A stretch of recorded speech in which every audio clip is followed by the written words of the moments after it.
আমরা এখানে বসে আছি, আর এই হাঁসটা এখানে ডিম পাড়ার জন্য গেছে। এই যে এখানে সব হাঁসগুলো এখানে বসে আছে, এই যে, আর ওই একাই ডিম পাড়ার জন্য এখানে গেছে। আমরা চুপ করে বসে আছি এখানে, কারণ হাঁসটা কিন্তু দেখতেছে আমাদের, আর সামনে বাড়ি, মানে ওদের হাঁস এগুলা ওই বাড়ির।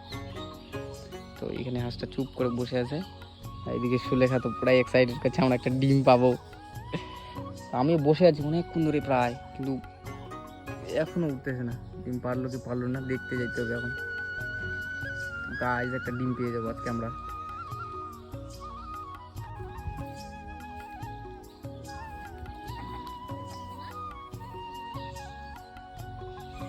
দেখছে কেমন করে, দেখেন পুরো একদম মাথা বাঁকা করে দেখতেছে।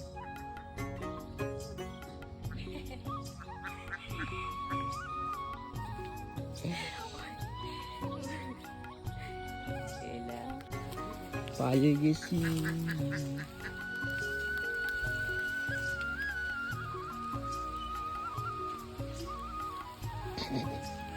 কি খাই না